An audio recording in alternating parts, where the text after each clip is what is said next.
Die jongste oesskatting bevestig wat ons vroeër vanjaar vermoed het. Suid-Afrika se mielieoes kan bo 17 miljoen ton draai hierdie seisoen. Dit is goeie nuus vir voorraad, maar ongelukkig nie vir pryse nie. Met uitvoerpariteit wat nou die mark anker en insetkostes wat steeds hoër as laas jaar lyk, gaan produsente die volgende paar maande baie fyn moet beplan. Ons kyk na hierdie en meer in hierdie week se John Deere graanmarkoorsig wat met trots aan jou gebring word deur John Deere en Zematic Irrigation Systems. John Deere Financial verstaan dat elke seisoen unieke eise aan jou kontantvloei stel.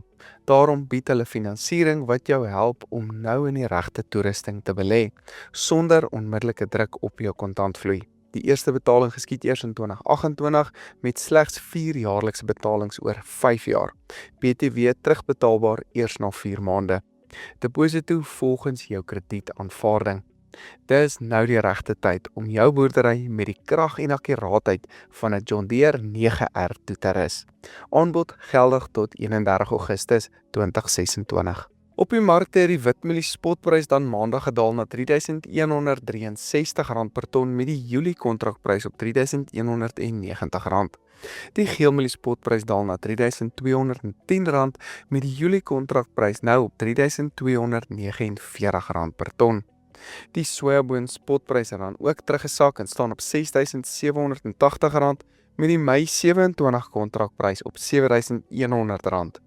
Die sonneblom spotprys het dan ook gedaal na R8.437 per ton met die Mei 27 kontrakprys nou op R8.815. Die koring spotprys sak ook na R5.665 met die Desember kontrakprys op R5.766 per ton. Die sorghum invoerpariteitsprys geland in Durban staan tans op R4.480, uitgedop Argentynse grondbone op R24.762 met die nuutste katoenprys op R11.290 per ton. Kom ons kyk eers vinnig na die nuutste pryswys kunsmispryse. Erium het met amper R1.500 per ton gedaal die afgelope week, goeie nuus vir ons boere, en staan tans op R9.338 per ton en probeer hierdie mark tans stabiliseer op hierdie laer vlakke.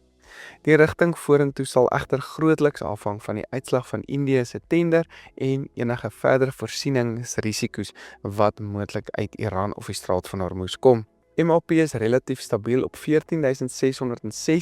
per ton op die oomblik en bly swaal in ammoniak maar baie duur weens die aanbodsprobleme.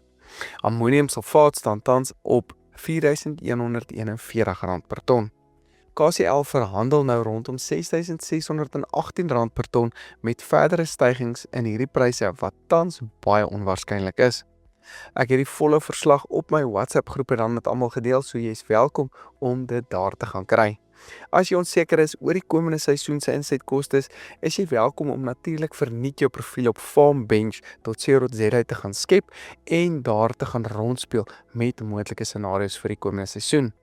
As jy wil begin uitkyk na kwotasies vir kunsmis of enige ander landbouinsette, is jy dan ook natuurlik welkom om direk met Greta van Pryswys te praat op 083-256-8139. Sy kan jou help met die beste moontlike pryse op bykans enige insetproduk. Pryswys, jou skakel na beter insetpryse. Daar staan 2 stories van die afgelope week waarop die markte meestal gefokus het en waaraan ongelukkig ons naby maand spotpryse onder baie druk gesit het. Die eerste een van hierdie is die oeskattingskomitee wat hulle 'n nuwe skatting uitgebring het en dan nog 'n groter oes geskat het vir ons hierdie jaar. Ons nuutste mielieskatting is dan op 17.06 miljoen ton met wit mielies op 9.18 miljoen ton en geel mielies nou op 7.89 miljoen ton. Sojas is dan ook 3.6% opwaarts aangepas op 2.9 miljoen ton en sonneblom amper 7% hoër op 877.000 ton. Ek het 'n video vroeg in die jaar gedoen waar ek gaan kyk het na die meer hektare wat ons dan hierdie jaar aangeplant het en die feit dat dit ons hierdie jaar oor die 17 miljoen ton mielies kan stoot. Dit was die graanvideo wat op 23 Februarie uitgesaai is, waar ek genoem het dat ons na 17.1 miljoen ton moontlik kan kyk hierdie jaar. Dit het toe wel gerealiseer hierdie jaar en was dit nie noodwendig baie beter opbrengste wat ons gesien het nie, maar eenvoudig die meer hektare wat aangeplant is. Ons mark het egter nie baie afwaarts beweeg op hierdie nuus spesifiek nie en is die ooraanbod meestal reeds in hierdie markte ingeprys. Ons bly dus nou op of baie naby aan diepsee uitvoerpariteitspryse en sal ongelukkig vir die volgende paar maande daar moet bly om ons ooraanbod nou uit die land te probeer kyk. Gaan doen julle self gerus 'n guns en gaan loer na Komdi se weeklikse graanverslag ook.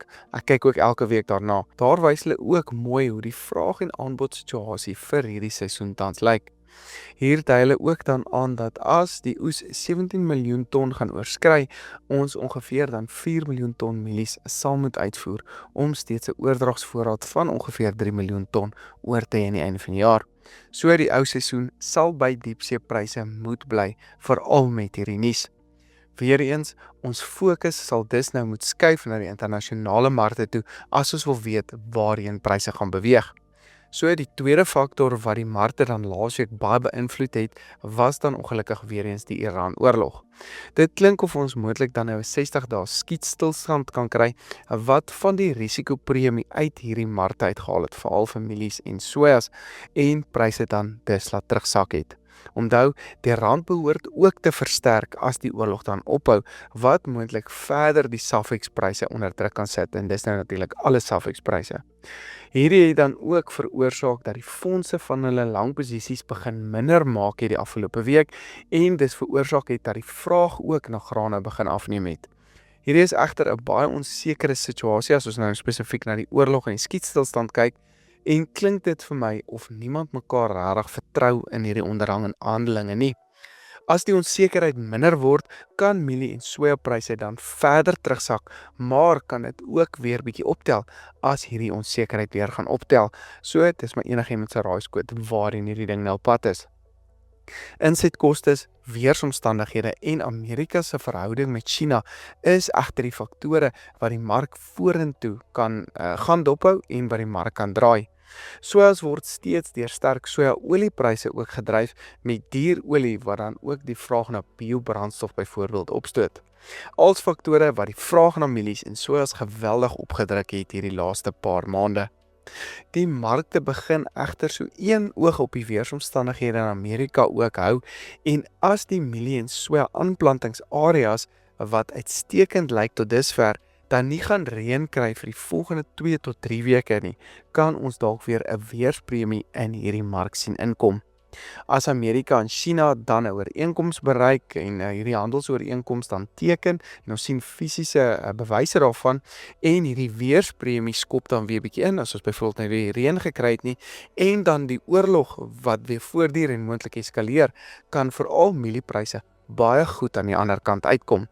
Hierdie scenario sal egter nie goed wees vir ons boere se insetkostes vir volgende jaar nie en kan dit aanplantingshektare in Suid-Afrika dan baie beïnvloed. Ek het so vinnige vergelyking gaan doen oor insetkostes verskille met laas jaar September en tot dusver toe hierdie jaar en kom ek vir mielies rondom so 27% styging tans uit. So, ons hoop nou dat brandstofpryse weer kan afkom, kunsmis weer goedkoper kan raak en dat die styging minder kan wees, soos ons na ons plaaslike plantyd ook beweeg. Ek weet net wel dat die finansierders baie op hulle senuwees tans is en hierdie dit baie onsekerheid dan vir ons in die markte daar buite skep. Vir koring lyk die wêreld behalwe Amerika se produksiekondisies steeds relatief gunstig en hou dit dus koringpryse op 'n relatiewe laer vlak op die oomblik.